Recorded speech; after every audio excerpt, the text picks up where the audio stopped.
ही ही ही ही ही ही ही ही ही ही ही। हमरा बारी के हिया राजकोतवाल की सब मंगै छी आरब चारब लब ढकना आ राजा मंगलैथ एकटा कटहर।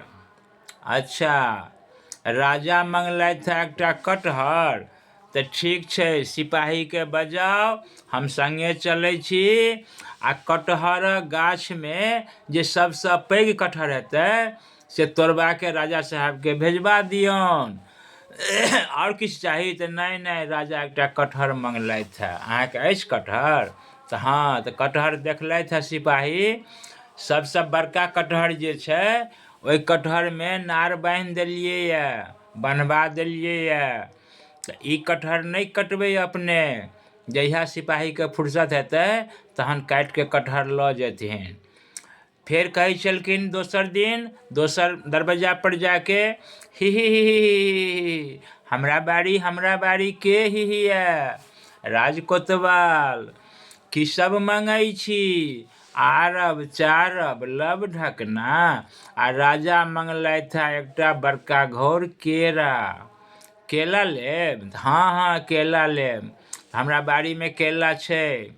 अहाँ बाड़ीमे जे केला अइ तऽ बड़का जे घौर अछि ओहिमे हम खढ़ बान्हि देलियै यऽ, नार बान्हि देलियै यऽ, सिपाहीसँ बन्हबा देलियै यऽ। तऽ जुनि कटबै खढ़के, नहि तऽ अहाँके सिपाही पकड़िके राज दरबार लऽ जेता, तहन पनिशमेंट हैत, जुर्माना हैत। बंधुगण सब, ई प्रथा छलै दरभंगा महाराजा के समय में। महाराजा रामेश्वर सिंह, महाराजा लक्ष्मेश्वर सिंह, महाराजा कामेश्वर सिंह के समय अवधि तक, समयकाल तक ई एकटा प्रथा छलै अपना दरभंगा कमिश्नरी में। संपूर्ण दरभंगा कमिश्नरी दरभंगा महाराजा के समस्त छलै, अधीन छलैया। और जति भी दरभंगा महाराजा के राज में राजस्व गांव छलैया, ओहि गांव में एकटा कचहरी होइ छलै, और ओहि कचहरी में देवानजी होइ छलै, जे देवानजी मालिक कहबै छलखिन हैं।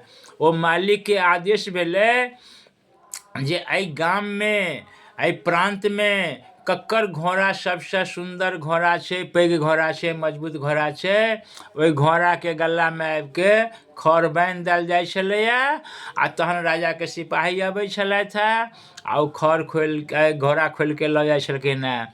अगर बरद यानी बैल बहुत पैघ छलै, विशाल छलै, तऽ राजा के सिपाही खढ़ बान्हि दै छलखिन हैं, नार बान्हि दै छलखिन हैं, यानी पहचान चिन्ह दऽ दै छलखिन हैं जे ई बैल चलि जेतै राज दरबार में चलि जेतै। एहि प्रथा के कहल जाइ छलैया राजतंत्र। और ई प्रथा कब रहलै, कब तक रहलै? सन 1947 ईस्वी तक रहलै, जाहि समय तक कि हमर भारत, अपन भारत, अहाँके भारत, संपूर्ण भारत देश गुलाम छल, ब्रिटिश सरकार के अधीन छल। ओहि समय में 542 रियासत छल भारत देश में, और राजा के शासन चलै छलैया। सब राजा ब्रिटिश के, अंग्रेज शासन के, हुकूमत के टैक्स दै छलैया, सालाना टैक्स जमा करै छलैया, और ओ सुरक्षित रहै छलथि है। तहिना दरभंगा महाराजा के अधीन अपना सबके पूर्वज छलथि है।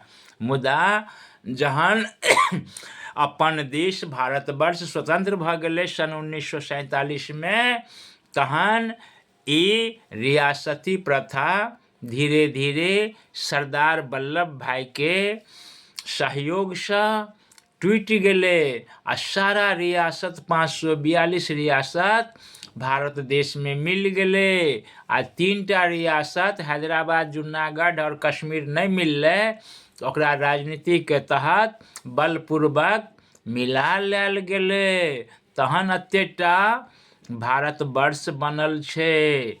और भारतवर्ष जो आइ टुकड़ा नहीं रहितै तऽ पाकिस्तान भारते में छलै, बांग्लादेश भारते में छलै, अफगानिस्तान भारते में छलै, और बर्मा भारते में छलै। चीन जे किछु अधीन कऽ लेने छथि सियाचिन चीन सेहो भाग भारतेमे छलै। ई सम्राट अशोकके समयमे, नंद वंशके समयमे बहुत बहुत विशाल भारत छलै और बहुत दूर दूर तक भारतवर्षके नाम, पुरान नाम की छी याद कऽ लिअ। भारतवर्षक पुरान नाम, धार्मिक नाम आर्यावर्त छलए। आर्यावर्त समयमे राजाके आर्यपुत्र कहल जाइ छलैए। ताहि समयके भारत और आइके भारत विभिन्न टुकड़ामे भऽ गेलैए। फिर भी भारत महान छै। जय हिंद, वंदे मातरम।